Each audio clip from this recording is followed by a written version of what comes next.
ఓం శుక్లాంబరధరం విష్ణుం శశివర్ణం చతుర్భుజం ప్రసన్నవదనం ధ్యాయేత్ సర్వవిఘ్నోపశాంతయే. ఓం సరస్వతీ నమస్తుభ్యం వరదే కామరూపిణి విద్యారంభం కరిష్యామి సిద్ధిర్భవతు మే సదా. ఓం గురుర్బ్రహ్మ గురుర్విష్ణుః గురుర్దేవో మహేశ్వరః గురుః సాక్షాత్ పరబ్రహ్మ తస్మై శ్రీ గురవే నమః. మనం యోగ వాసిష్టం అనే గ్రంథంలో నిర్వాణ ప్రకరణం ఉత్తరార్ధంలో 9వ భాగంలో 16వ అంశాన్ని తెలుసుకుంటున్నాం. బ్రహ్మమే జగత్తుగా కనిపిస్తోంది. మహాముని, ఈ జగత్తు రూపంగా బ్రహ్మమే భాసిస్తోంది. ఇంకొక విషయం, ఇది పూర్వం భాషించక ఇప్పుడు క్రొత్తగా భాషించటం లేదు. ఇది అనాది ప్రకాశరూపమైనది. ఇది సర్వదా బ్రహ్మంతోటి ఐక్యం పొందియే ఉన్నది. జగత్తు అనాదియగు బ్రహ్మమే అనే దృష్టిని నీవు పెంపొందించుకొని శాస్త్రవాక్యానుగుణంగా పరిపుష్టం చేసుకో. ఆ పరమాత్మ ఈ జగత్తుకు కారణం, కార్యం కూడా. ఎట్లా అంటావా? సామాన్య రూపమగు కారణమే విశేష రూపమగు కార్యం అగుచున్నది. కార్య సంస్కారాల యొక్క ఆధారభూతమగు బీజరూపమైన కారణమే కార్యరూప సంస్కారములకు అధినేత అయి ఉంటుంది. కనుక ఆత్మయే సంస్కార రూపములుగా వెలయుచున్నది.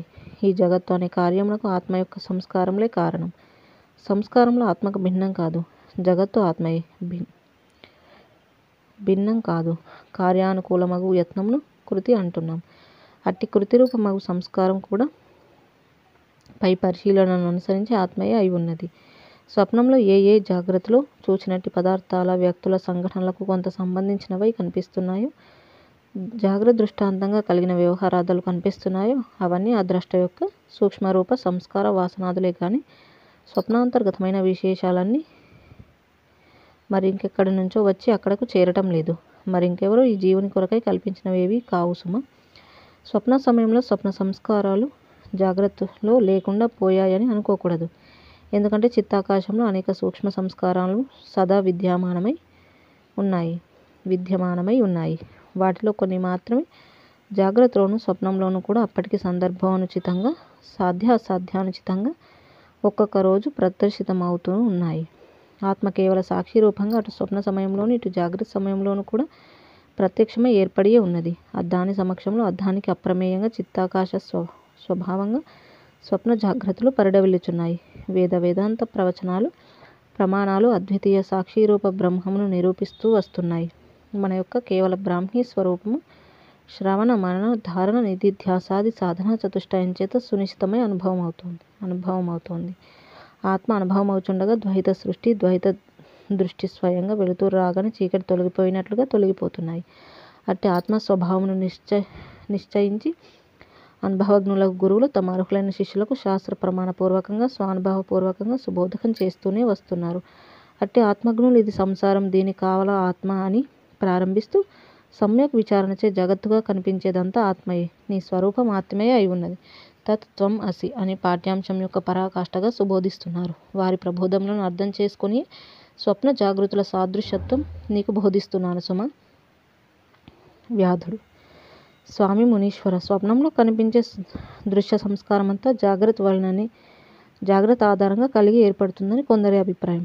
స్వప్నం జాగ్రత్త కంటే భిన్నంగా ఉన్నప్పటికీ అది జాగ్రత్త యొక్క ఆభాస మాత్రమేనని, జాగ్రత్త యొక్క అనుభవమే స్వప్నానుభవములన్నింటికీ ఆధారమని, కనుక జాగ్రత్త స్వప్నం కంటే విశిష్టమైనదని, జాగ్రత్త సత్యం, స్వప్నం మిథ్య అని వారు అభిప్రాయం కలిగి ఉండి వాదిస్తున్నారు. ఇది సరి అయిన అభిప్రాయమేనంటారా? మహాముని, అది సరికాదని మా స్వానుభవపూర్వక అనుభవం.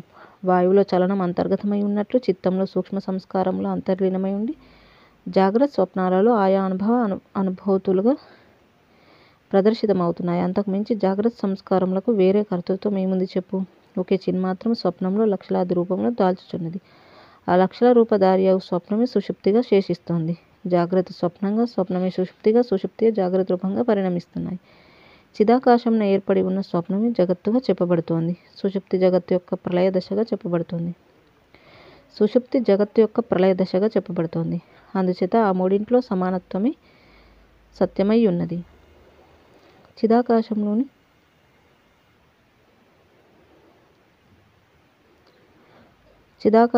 స్వప్న సంవిత్తు జగత్తు అని, సుషుప్తి అని, ప్రళయం అని అనేక రూపములు ధరించడమే జగత్తుగా ప్రసిద్ధమై ఉన్నది. చైతన్య పరమాణువులో వర్తిస్తున్న ఈ విశాల రూప జగత్తు దర్పణంలో ప్రతిబింబాలు దర్పణ రూపమే అయినట్లు ఆత్మయే అయి ఉన్నది. పరమ సూక్ష్మము, వ్యాప్తము, కాలతః మొదలు చివరి లేని చిదాకాశం యొక్క స్ఫురణయే ఈ జగత్తు.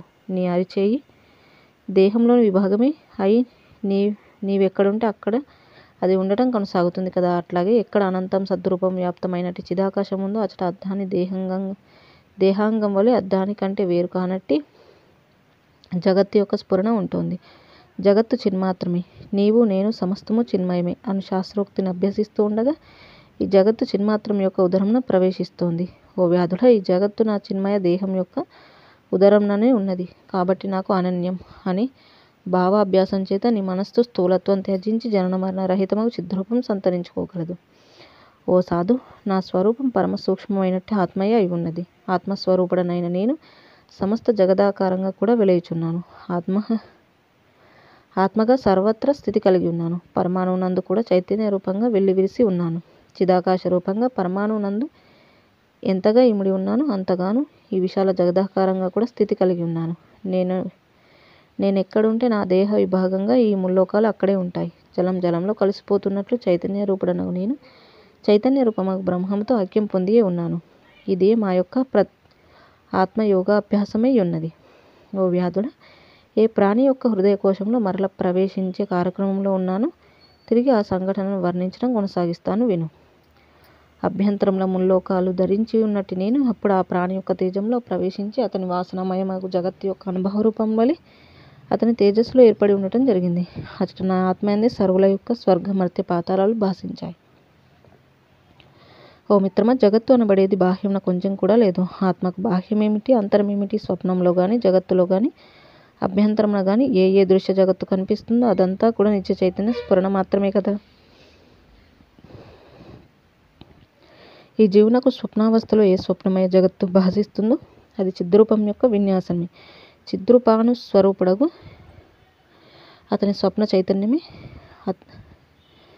చిద్రూపానుస్వరూపుడగు అతని స్వప్న చైతన్య చమత్కారమే. వ్యాధుడు: స్వామి మునీంద్ర, ఈ సృష్టి అకారణమా సకారణమా? ఎందుకంటే ఇదంతా కూడా కొంతవరకు సకారణంగాను మరికొంతవరకు ఎవరు కారణం కానట్లు అనిపిస్తుంది. ఇది కారణరహితమైతే దీని ప్రసిద్ధి ఎట్లా ఏర్పడి ఉంటుంది? కారణ సహితమైతే దీని అంతటికీ కారణం ఎవరు? ఇది సకారణమందమా? వస్తువుకు వస్తుధర్మాలు ఏర్పడటానికి కారణం ఏమిటి? ఎవరు? ఈ ప్రశ్నకు సమాధానం లభించటం లేదు. ఇది సకారణమందామా? వస్తువుకు వస్తుధర్మాలు ఏర్పడటానికి కారణం ఏమిటి? ఎవరు? ఈ ప్రశ్నకు సమాధానం లభించటం లేదు. ఉదాహరణగా, కారం నాలుకపై మంట కలిగిస్తుంది. నాలుక మండటానికి కారణం కారం కావచ్చు, కానీ కారానికి ఘాటు ధర్మానికి ఏదని ఎవరిని కారణం చెప్తాం? స్వప్నంలో కుమ్మరి మట్టి కుండలు తయారు చేసే ప్రక్రియ ఈ మూడు లేకుండానే కుండకు సంబంధించిన అనుభవం కలుగుతుంది. ఆ విధంగా అనుభవం సిద్ధిస్తుంది. జాగ్రత్తలో వస్తువులు భౌతికంగా ఉండి అనుభవాలన్నింటికీ కారణమవుతున్నాయి. కనుక ఈ సృష్టి అకారణమా సకారణమా అనే ప్రశ్నకు సందేహ నివృత్తి కలగటం లేదు. మహాముని: ఓ వ్యాధుడ, బ్రహ్మము నిత్య నిర్మలం విశేషూన్యము. దాని యందు మొట్టమొదట అకారణంగానే సృష్టి అనబడే భావన ప్రవర్తిల్లుతోంది. ఇక ఆపై సమస్త కారణములు భావం నుండి బయలువెడుచున్నాయి. ఆ భావం నందు కూడా చిదాకాశం సర్వదా అప్రకటిత సృష్టి శక్తి సమన్వితమై స్వభావ సిద్ధంగా ఉంటుంది. ఇక జగత్తులో కనిపించే పదార్థములన్నీ కూడా పంచభూత నిర్మితం మాత్రమే కదా. పంచభూతముల శక్తి యొక్క ప్రదర్శనమే శక్తి బ్రహ్మం యొక్క స్వభావ సిద్ధ విలాసమే. ఈ విధంగా అనేక పదార్థ రూపాదులుగా కనిపించే ఈ జగత్ సృష్టి భావానుగతంగా మాత్రమే ఉన్నది. అభావ దృష్టికి ఇవన్నీ లేవు. జగత్తులోని స్థూల పదార్థములు శక్తి యొక్క వివిధ ప్రదర్శనలే కాబట్టి లేవని మనం అనుకున్న తర్వాత ఇక ప్రాతిభాసిక సృష్టి యొక్క అనుభవం మిథ్యా భూతమే అని అనటానికి వెనకడవలసినదేమున్నది? దానికి సకారణమైన నియమం అంటూ ఏదీ లేదు.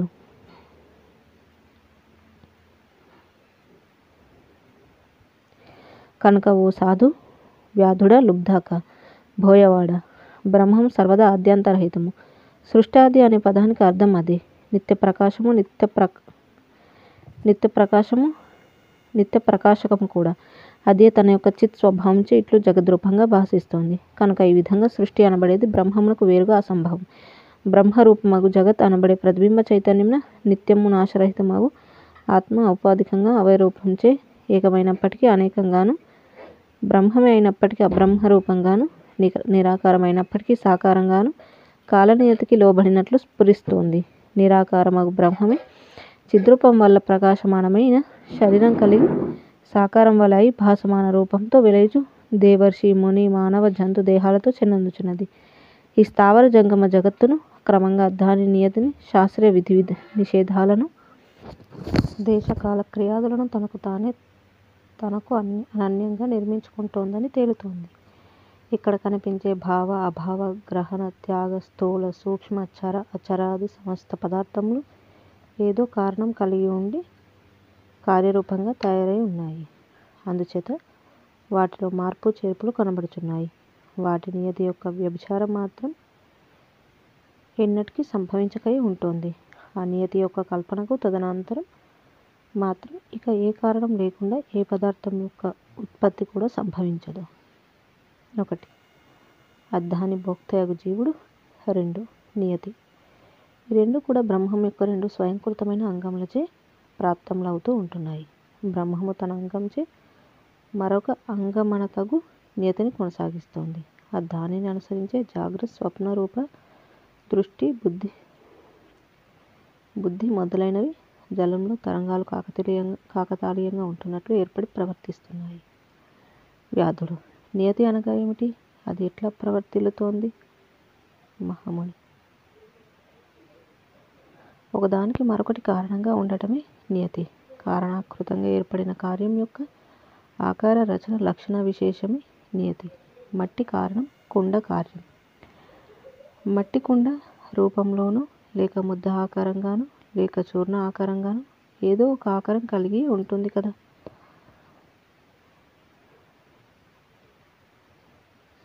వాస్తవానికి మట్టికి ఇది అనబడే ఆకారం ఏదీ లేదు. అట్లాగే బ్రహ్మ మట్టి సంవిశేష నియతి లేకుండా ఉండజాలదు. మట్టికి ఏదో ఒక ఆకారం కనబడుచున్నప్పటికీ వాస్తవానికి నిరాకారం. అట్లాగే బ్రహ్మము నియతిని అవధరిస్తున్నప్పటికీ వాస్తవానికి అనియతము అప్రమేయమును అవగాహన మోక్షస్థితి పొందిన ద్రష్టకు అత్యంత సులభంగా కరతాళమలకమవుతోంది. ఈ విధంగా నియతికి ముందు ఆత్మ సర్వదా తేజోమానమై వెలుగొందుచున్నది. అయితే నియతి యొక్క కల్పనానంతరం మాత్రం ఏ జీవునికి ఏ సమయం నుండి ఏ సృష్టిని గురించిన నియతి ప్రవృత్తమవును ఆ జీవునకు ఆ సమయం నుండి ఆ దృశ్య మండలమంతా సదా కారణ సహితమై ఉన్నదవుచున్నది. ఆ నియతి మరొకరికి సంబంధించినది కాదు, కాలాంతరమైనది కాదు, భావి కాల పదార్థములకు సంబంధించినది కాదు. ద్రష్ట యొక్క పదార్థ దృష్టి అతనికి నియతి రూపంగా ప్రాప్తిస్తుంది. బ్రహ్మము కారణరహితము. కారణరహితమగు బ్రహ్మము అజ్ఞానికి సృష్టి రూపంగా భాషిస్తుంది. ఎవరికి బ్రహ్మము సృష్టి రూపంగా భాషిస్తుందో వారికి మాత్రమే కార్యకారణాలకు సంబంధించిన భ్రమ భాషిస్తోంది. ఈ సృష్టి కాకతాళీయం. వివేకి యొక్క దృష్టిలో ఈ సృష్టి కాకతాళీయం. అనగా ఒక కాకి తాటి చెట్టుపై వ్రాలగా నేల జారిన తాటిపండు ఒకానొక నక్కను గాయపరచడానికి కారణం. 1 కాకి, 2 మండుటెండ, 3 తాళవృక్షము, 4 తాటిపండు, 5 నక్క, 6 మండుటెండుటాకు అలసిపోయి నక్క తాటి చెట్టు కింద చేరడం. మండుటెండకు అలసిపోయిన నక్క తాటి చెట్టు క్రింద చేరడం. 7 తాటిపండు నేల వరాలడం. ఈ విధంగా వేరువేరు కారణాలు పరస్పర సంబంధమైనవి ఉన్నాయి అని చెప్పవచ్చు. ఏ ఒక్కటైనా కారణమని చెప్పనవచ్చు. నక్కకు తాటిపండు వల్ల గాయం కావటం అనేది అకారణమని చెప్పవచ్చు. అట్లాగే ఈ సృష్టికి కారణం ఏదీ లేదు. ద్రష్ట యొక్క నియతిని స్వీకరించిన దృష్టి యొక్క ప్రదర్శన చమత్కారమే సృష్టి. కుండ తయారవటానికి మట్టి కారణం అని అనవచ్చు. మట్టి దేనికి కారణం కాదు కనుక కుండ అకారణం అని అనవచ్చు. కుమ్మరి మట్టి యొక్క ధర్మమును ఉపయోగించి కుండను చేశాడు కాబట్టి కుండకు కారణం కుమ్మరి అనవచ్చు. మట్టిలో కుండ అనే ధర్మం ఉండబట్టే కుండ తయారై కాగలిగింది. అయితే కుండ అనబడేది ఆకార వికారమే కనుక కుండ అనబడేదే లేదు, మట్టియే సర్వదా ఉన్నది అని అనవచ్చు. అట్లాగే ఈ సృష్టి కాకతాళీయం. ఇక సృష్టిలో కనిపించే నియతి ఏమిటి అని ప్రశ్నిస్తే అజ్ఞాన చిత్ చైతన్యం యొక్క దర్శన చమత్కారమే నియతి అని కూడా చెప్పబడుతోంది. వ్యాధుడు: స్వామి, సృష్టిలో కనిపించే నియతి దృష్టి యొక్క స్వారూప్యమేనని మీరు చెప్పుచున్నట్లు నాకు అనిపిస్తుంది. అయితే ఒక మామిడి వృక్షం నుండి మామిడి పండే ఉద్భవిస్తోంది కానీ సపోటా పండు ఉత్పన్నం అవటం లేదే. మానవునకు మానవుడే జన్మిస్తున్నాడు కానీ మానవునకు పెద్ద పులి జన్మించడం లేదు కదా. ఉత్పన్నంలో వచ్చిన సర్వ పదార్థములకు పూర్వాపరాక్రమమును పరిశీలిస్తే సకారణత్వమే కనిపిస్తుంది కానీ అకారణం కాదే. మరి మీరు సృష్టి కాకతాళీయం అకారణం అని ఎలా చెప్పుచున్నారు? మహామణి: సృష్టిలో కనబడే పదార్థాలు పూర్వాపర విమర్శచే సకారణంలే కదా అని అంటావా? అయితే జాగ్రత్త స్వప్నంలో సకారణమే అయి ఉండాలి కదా. ఇప్పుడు నా ప్రశ్నకు కొంచెం యోచించి సమాధానం చెప్పు. స్వప్నంలో కనబడే పదార్థాలకు కారణం ఏమిటి? స్వప్నం తర్వాత సుషుప్తి ఏ కారణం చేత ఏర్పడుతోంది? స్వప్న సుషుప్తుల తర్వాత జాగ్రత్త ప్రపంచపు యావత్తు ఏర్పడడానికి గల కారణం ఏమిటి? జాగ్రత్త సుషుప్తుల అనంతరం స్వప్న ప్రపంచపు యావత్తి ఎందుకు ఏర్పడుతోంది?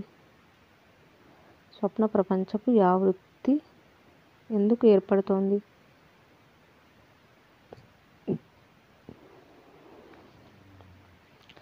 ఇంకా నేను ఆ ప్రాణి యొక్క హృదయ తేజంలో ప్రవేశించి ఆ స్వప్నభూతలంలో జల సంక్షోభంతో కూడిన ప్రళయం నాకు కనబడటానికి నీకేదైనా కారణం కనబడుతుందా?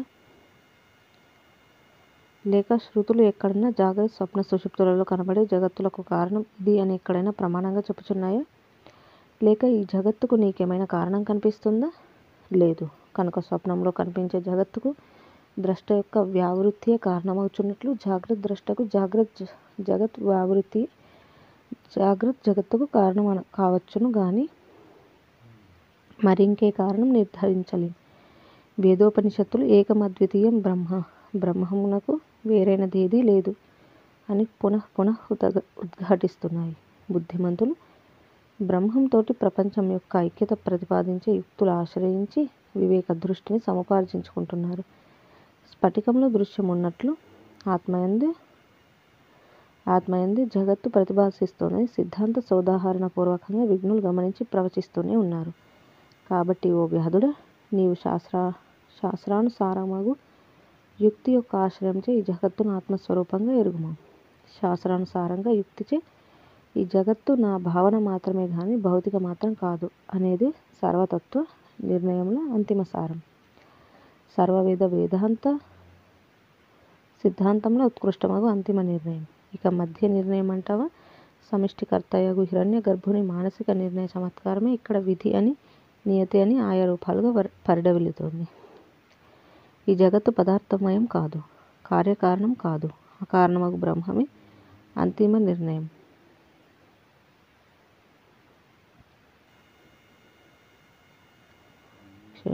అకారణమగు బ్రహ్మమే దృష్టి యొక్క అవిజ్ఞాత చేత ప్రపంచంగా అగుపిస్తోంది. ఇది సర్వోత్కృష్టమైన శాస్త్ర ప్రమాణపూర్వక అంతిమ నిర్ణయం. ఇందులో సందేహానికి తావే లేదు. ఇక తదితరమైన నియతి యొక్క పరిశోధన అంతా అనిర్వచనీయం అనే స్థానానికే చేరటం జరుగుతోంది. ఇక అగ్నులు పొందుచున్నట్టి భౌతిక ప్రపంచములకు సంబంధించిన పుంఖానుపుంఖములైన అనుభవ పరంపరలంటావా? మనకు విఘ్నుల పారదర్శకుల వేదాంతముల ప్రవచనం ప్రమాణం కానీ ఇంద్రియ దృష్టికి పరిమితమైన అనుభవాలు ప్రమాణం కావని నా మనవి. జై శ్రీరామ్. ఈ విధంగా మనకి బ్రహ్మమే జగత్తుగా కనిపిస్తుంది అనేటువంటి అంశాన్ని గురించి విశ్లేషణ అనేది చూసాము. ఇక తర్వాతి అంశం 17 జాగ్రత్త స్వప్న సుషుప్తి అనుభవములు.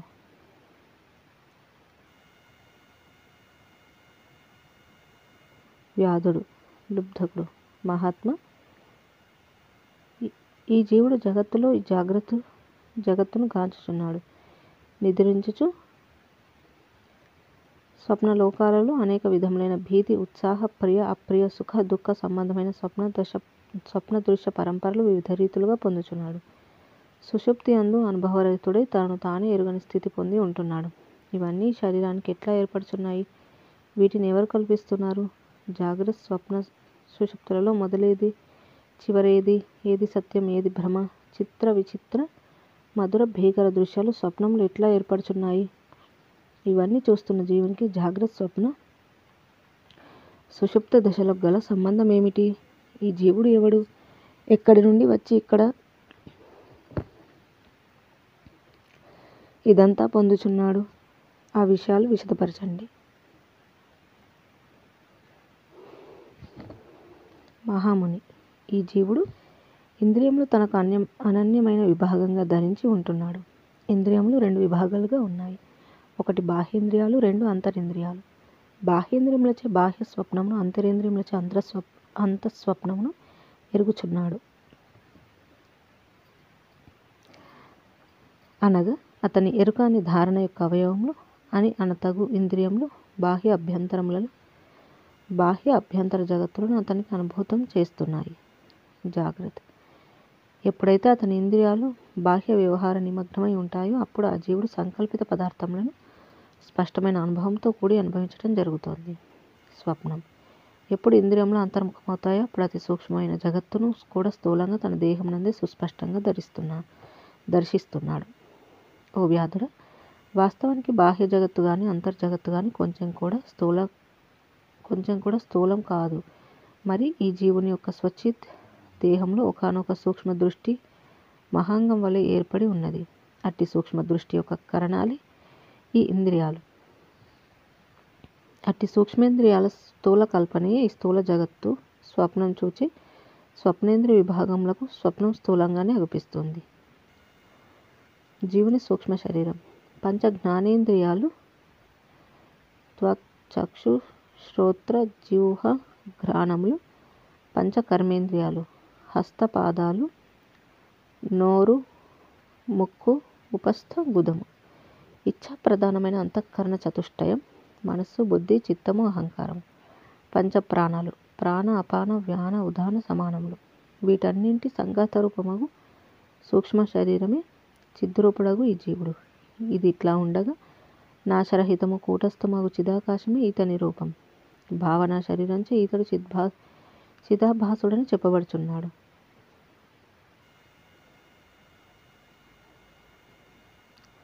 అయితే చిదాకాశ రూపుడు అయి ఉండటం చేత ఈతడు సమస్త ఆకాశ రూపమును పొంది సర్వత్రా సర్వేంద్రియమయమై ఒప్పుచున్నాడు. ఈతడు చూచే జగత్తు నిజవాసనామయ చమత్కారమే గాని మరింకొకటి ఏదీ కాదు. మరొకరు అతని కొరకై కల్పించింది కూడా కాదు. స్వప్నానుభవం: ఇప్పుడు స్వప్నానుభవ చమత్కారం ఎట్లా అనుభూతమవుతుందో వివరించి చెబుతాను విను. అనేక విషయముల సంఘాతమే స్వరూపంగా గల ఈ జీవుడు దైనందినంగా ఒక సమయంలో బాహ్యేంద్రియ వ్యాపార రహితుడవుచున్నాడు. అప్పుడు బాహ్యేంద్రియములైన కళ్ళు, చెవులు, చర్మము మొదలైన వాటి నుండి ఉపశమించినట్టు ధ్యాస బాహ్యేంద్రియ వ్యాపార రహితం చేత సూక్ష్మములకు నాడులలో ప్రవేశిస్తోంది. అన్నరస పరిపూర్ణత్వము: అప్పుడు అతడు శ్లేష్మరూపమగు అన్నరసంచే పరిపూర్ణుడై సూక్ష్మములకు నాడులలో ప్రవేశం పొందుచున్నాడు. అట్టి సూక్ష్మ నాడులలో అతని అనుభవం ఎట్లా ఉంటుందంటే క్షీరసాగరంలో ఎగురుచున్నట్లు, చంద్రసహితమగు ఆకాశం చూస్తున్నట్లు, ఉద్యానవనములలో సంచరిస్తున్నట్లు, ఉత్సవాలలో క్రీడిస్తున్నట్లు, స్త్రీ పురుష సందోహం చూస్తున్నట్లు, అనేక పుష్పభరిత వనాలలో సువాసనలు అనుభవిస్తున్నట్లు, నదీ ప్రవాహాలలో గంతులేస్తూ సాగుతున్నట్లు, మంచు కొండలలో విహరిస్తున్నట్లు, అనేక బాటసారులతో కూడి పయనిస్తున్నట్లు, నగరాలు ఉద్యానవనాలలో సంచరిస్తున్నట్లు, రాజసభలలో బంధువుల గృహాలలో తానున్నట్లు, మేఘావృతమైన ప్రదేశాలలోనూ కొండలపైన చిక్కిపోయినట్లు, ఈ విధంగా తన దేహం యొక్క సూక్ష్మనాడులలో సంచరిస్తూ తనను తానే అవన్నీ గాంచుచున్నాడు. పిత్తరస పరిపూర్ణం: నాడులు పిత్తరసంలో పరిపూర్ణమవుతూ ఉంటాయి. ఈ జీవుడు బాహ్య ఇంద్రియ వ్యాపార రహితుడైనప్పుడు హృదయస్థ తేజమును సూక్ష్మరూపం దాల్చి ఉన్నవాడే తానే పిత్తరసం యొక్క దేహాంతర్గత ధర్మములను దర్శిస్తూ మరికొన్ని స్వప్న భ్రమలు గాంచుచున్నాడు. వాయువుచే తాను కదల్చబడి గాలిలో సంచరిస్తున్నట్లు, జ్వాలా సమూహములను దర్శిస్తున్నట్లు, వృక్షలతల మధ్య విహరిస్తున్నట్లు, ఇదివరకు తాను చూడని, ఇదివరకు చూచిన ఏవేవో ప్రదేశాలలో సంచరిస్తున్నట్లు, మేఘాలు అగ్నిని వర్షిస్తున్నట్లు, సంతప్తములైన సరస్సులను ఇట్లా తనయందు తానే అనేక చిత్ర విచిత్ర సన్నివేశాలను దర్శిస్తున్నాడు. వాత పరిపూర్ణము అనగా వాయు పరిపూర్ణము. నాడులు వాయువుతో పరిపూర్ణమైనప్పుడు సూక్ష్మరూపుడవు జీవుడు తాను వాతముచే అనగా వాయువుచే పరిపూర్ణమైన తన హృదయ తేజమునందు మరికొంత విశేషంగా దర్శిస్తున్నాడు. అతని బుద్ధి వాయువుచే సంక్షుబ్ధమవటం చేత ఇతఃపూర్వమునకు విలక్షణమైనట్టి గ్రామ పట్టణ ప్రదేశాలను తన తేజంచే గాంచగలుగుచున్నాడు.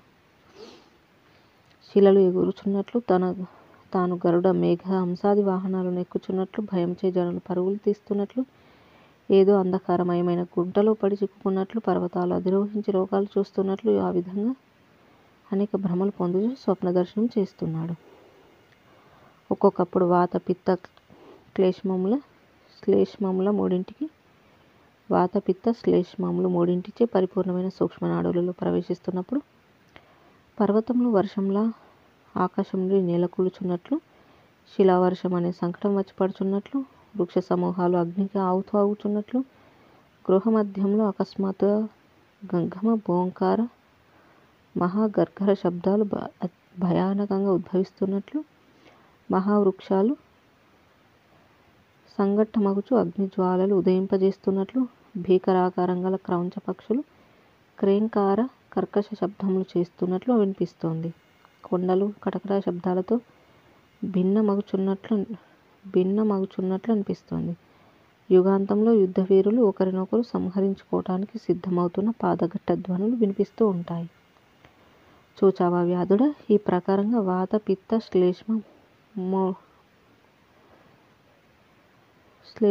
శ్లేష్మములచే సూక్ష్మనాడులు నిండి ఉండగా జీవుడు అంతరేంద్రియములతో ప్రయాణించి వాయువులచే ఆవృతుడై జడుని వలె పరిపీడితుడై ఉంటున్నాడు.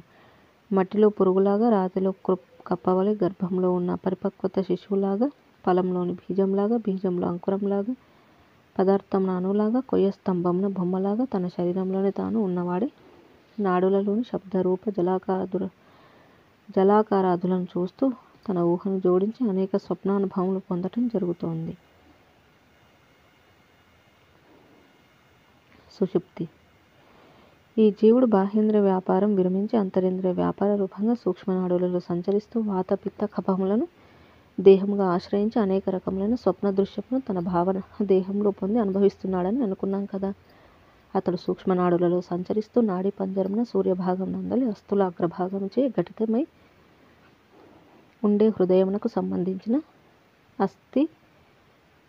అస్థిని సమీపిస్తున్నాడు. అక్కడ సూక్ష్మనాడుల మార్గం ముగుస్తుంది. అక్కడి నుంచి భూమికలలోనికి సంచరించడానికి రంధ్ర మార్గమే ఉండదు. అక్కడ ప్రాణవాయువు చలనం లేనివాడై ఉంటాడు. అతని చిత్తము ప్రయాణ నిరోధక కారణంగా వ్యాపార సమర్థమై ఉండదు. హృదయ తేజానికి ఇలా మధ్యభాగం వంటి గాఢమైన అజ్ఞాన అంధకూపంలో ప్రవేశిస్తాడు. అతడు అప్పుడు పొందుచున్న స్థితియే సుషుప్తి. ఆ హృదయ కోశ స్థానం భూమికలచే కప్పబడిన గూడు వలె ఏర్పడి ఉన్న ప్రదేశము పురీతతి అనే పేరుచే పిలువబడుతుంది. ఆ జీవుడు ఆ పురీతతిని సమీపించి అక్కడి జడస్థితిలో తనలో తానే నిర్విషయ నిర్భేద స్థితిలో ఉంటున్నాడు. భుజించిన ఆహారం పరిపాకంచే పరిమాణం పొందగా అన్నరసజనితమగు మార్గ నిరోధం తొలగించడంచే ఆ జీవుడు మరొకప్పుడు సుషుప్తి స్థితి నుండి బయలువెడుచున్నాడు. అన్నరసజనితమగు మార్గ నిరోధం తొలగుటచే అవకాశయుక్తమైన మార్గం తెరవబడుతుంది. అప్పుడు ఆ జీవుడు నిర్విషయ జడరూపమగు అజ్ఞాన స్థితి నుండి తన జ్ఞాన సంవిత్తును ఉత్తేజపరచుకుంటూ మరల సూక్ష్మనాడుల నుండి బయలువెడుచున్నాడు. తన అంతరింద్రియ బహిరింద్రియాలను ఉత్తేజపరుస్తూ అనుభవం అనే కవాటమును తెరుచుకుంటూ స్వప్న జాగృతులలో ఇంద్రియానుభవ ప్రవేశం పొందుచున్నాడు. ప్రాణ సంచారముచే మనోచంచలనం గురించిన యత్నం పొందినవాడే మరల ప్రాణములచే ప్రబోధితుడై స్వప్నదశను గాంచుచున్నాడు.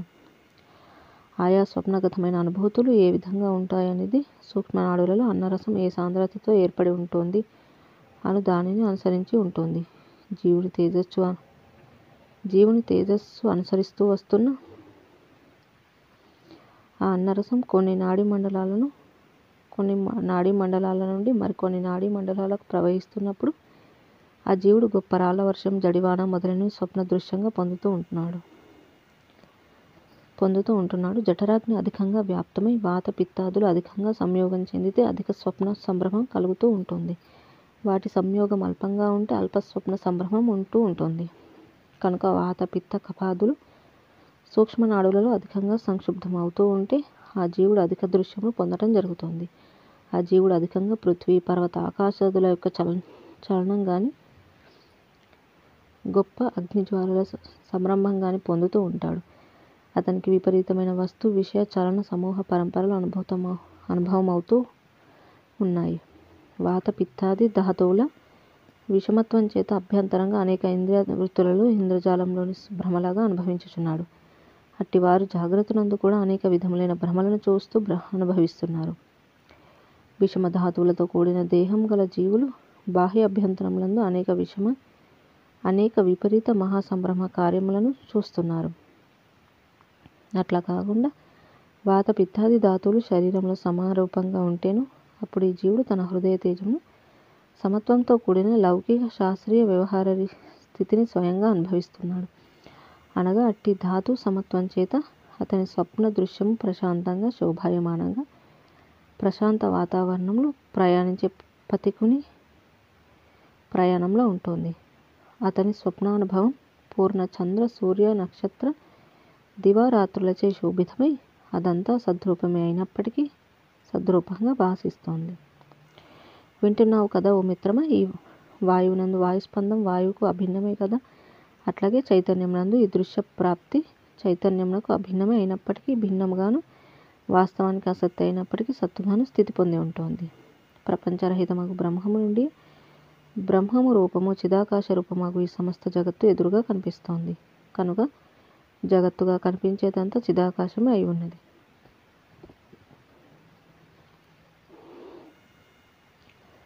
అయినా కూడా శాంతము, నిష్ప్రపంచము అయినట్టి బ్రహ్మం ఒకంత కూడా మరొక రూపం అగుటలేదు, కాజాలదు. ఎందుకంటే ఏది సత్తు అది సర్వదా సత్తుగానే ఉంటుంది కానీ అసత్ రూపం పొందజాలదు. అది ఈ దృశ్యమానమగు జగద్రూపమున ఈ దృశ్యమానమగు జన్య రూపమున ఉత్పన్నమవటం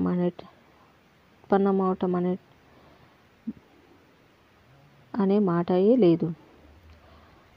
ఆకాశం వలె అనంతమైనట్టి చైతన్యం యొక్క శరీరమున దాని ప్రతిభాస మాత్రమే అయి ఉన్న అనంత శరీరధారి అయిన ఈ వ్యాప్తమగు జగత్తు భాసిస్తోంది.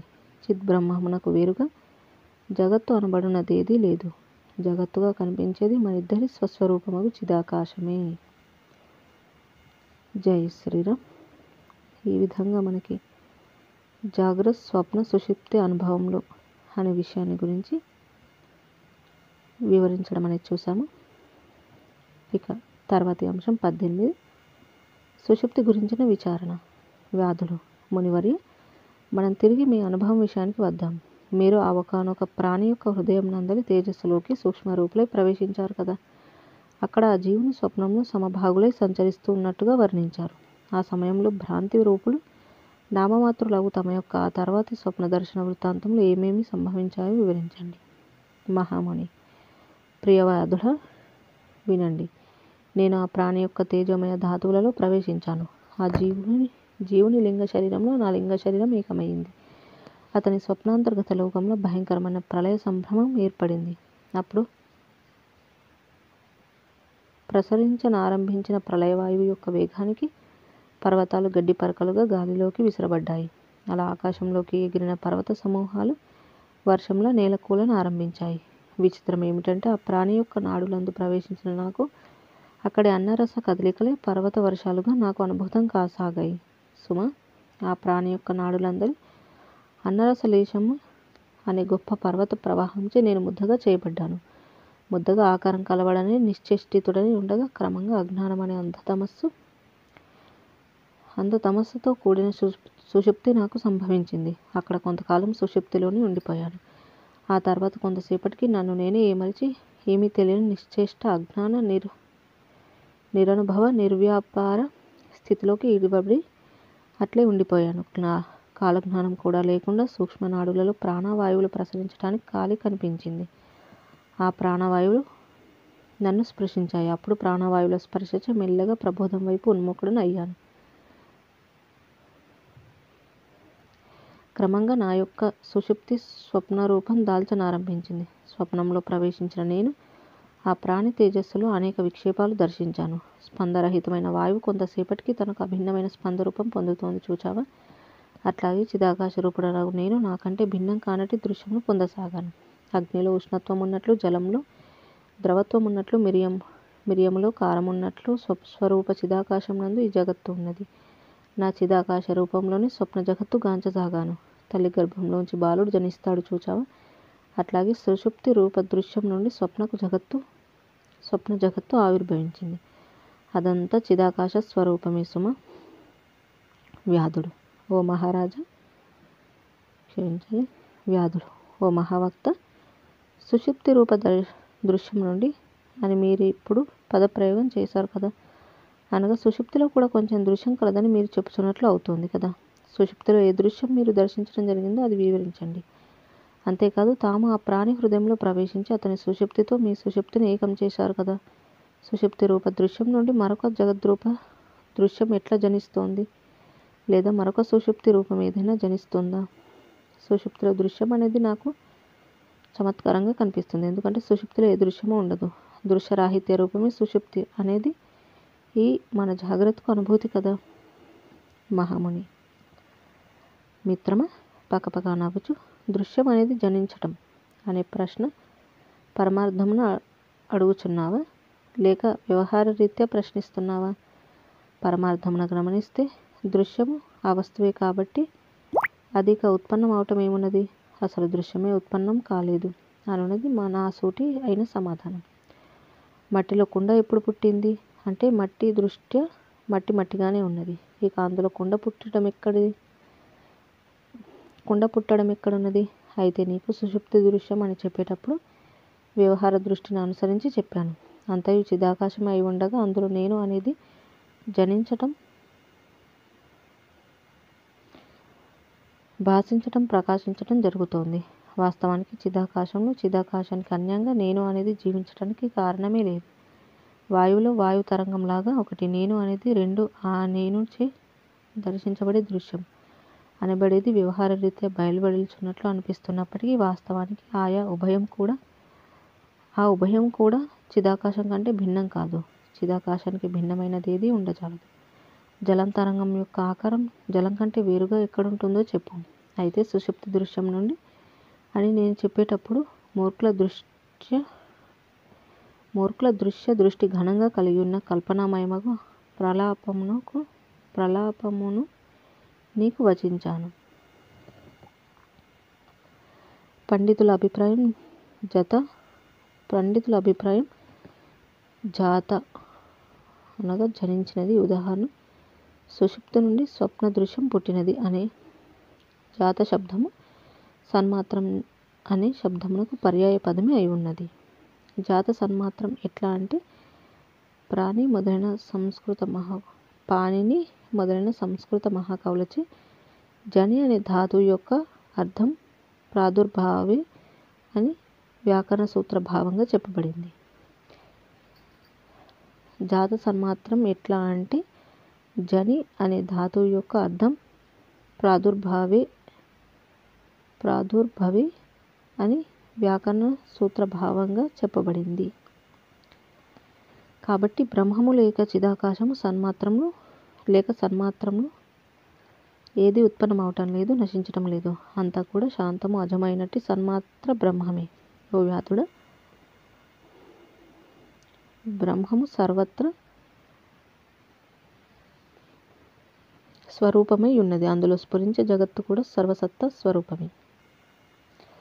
మరిక ఆ బ్రహ్మమునందు జగత్తు కలదు, జగత్తు లేదు అనే విధి నిషేధాలకు తావెక్కడిది?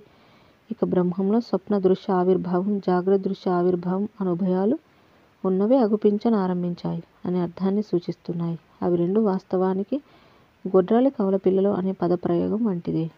ఆ బ్రహ్మమునందు ఏ మాయాశక్తి ఉందో దాని అందే కలదు, లేదు మొదలైన వ్యవహారాలు ఉంటున్నాయి. ఏ కారణం చేత నిర్మల బ్రహ్మము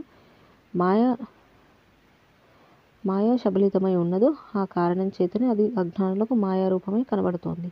మాయాశక్తి ఎట్లెట్లు ఏ విధంగా విజృంభిస్తుందో ఆయా రూపంగా సర్వశక్తి రూపమై అంత ఆత్మరూపమైన బ్రహ్మమే స్ఫురిస్తుంది. తరంగంగా స్ఫురించటానికి జలానికి కారణం లేకపోయినా అది దాని ధర్మంగా జలమునకు అనన్యంగా తరంగా స్ఫురిస్తున్నది. అట్లాగే పరమాత్మయే జగద్రూపంగా అజ్ఞాని దృష్టికి అనిపిస్తోంది. దృష్టిం జ్ఞానమయం కృత్వాత్ పశ్యేత్ బ్రహ్మమయం జగత్. పరమార్థమును ఎరిగిన తత్వవేత్తలకు జాగ్రత్త స్వప్న సుషుప్తాదులేవీ లేవు. యథారీతి స్థితి కలిగి ఉన్న బ్రహ్మమే సర్వత్రా ఉన్నది. ఈ జీవుల అనుభవంలో స్వప్నము, సంకల్పపురము అనే రెండింటికి రూపమే ఏ విధంగా అయితే లేదో అట్లాగే సృష్టాదిలో జగత్తుకు రూపమేది లేదు. ఈ స్వప్న సంకల్పపురాలు జీవోపాధి యొక్క సృష్టికి అనంతరం కదా ఏర్పడుచున్నది. వాటి యొక్క ద్రష్ట ప్రాణము, మనసు కలిగి ఉండటం చేత ఆ స్వప్న సంకల్ప నగరాలు అనుభూతమవుతున్నాయి. కానీ ఈ ప్రాణం మొదలనే ఉత్పత్తి కావటానికి పూర్వము సృష్టాదిలో సృష్టాది యొక్క ద్రష్ట ఎవరు? నిర్విషయమే ఆకాశం కంటే నిర్మలమైనట్టి చైతన్యమే సృష్టాదికి ద్రష్టగా భాసిస్తోంది. అసలు ఈ ద్రష్టను గురించిన కథనమంతా కూడా సృష్టిని బట్టియే చెప్పబడుతుంది. వాస్తవానికి ఇక్కడ ద్రష్ట, భోక్త, తత్సంబంధమైన త్రిపుటి ఇవేవీ లేవు. అంతా చిదాకసరం, చిదేక రసమే. ఏది ఏదియూ కాకపోయినా సమస్తము అయి ఉన్నదో, ఏది మహావాక్ రూపమైనప్పటికీ మౌనాత్మకమై ఉన్నదో ఆ చిన్మాత్రమే కనబడి సమస్తము అయి ఉన్నది. స్వప్నములకు అంతేమున్నది? సంకల్పపురములకు సంఖ్యానియమం ఎక్కడ?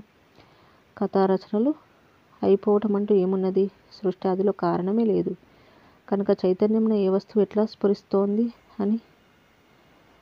స్ఫురిస్తుందో అది ప్రళయం వరకు అట్లే ఉంటుంది.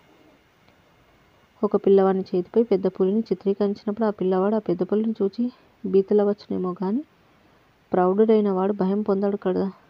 ఆత్మరూపమే అగు ద్వైతమును చూచి జ్ఞాని భ్రమపడటం లేదు, అజ్ఞాని భ్రమపడుచున్నాడు. పరమార్థమున బ్రహ్మము ఆది మధ్యాంతరహితమై ఉన్నది. అనంతము, ఏకము, అతి నిర్మలము అయి ఉన్నది. భ్రాంతి చేత మహావికారంగాను నానా రూపాలుగాను తన నిజస్వరూపం త్యజించకే భాసిస్తోంది.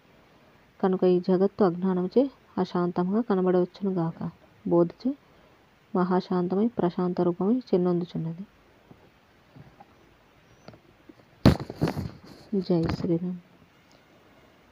ఈ విధంగా మనకి సుషుప్తి గురించిన వివరణ అనే దాని గురించి విపులంగా తెలుసుకున్నాము.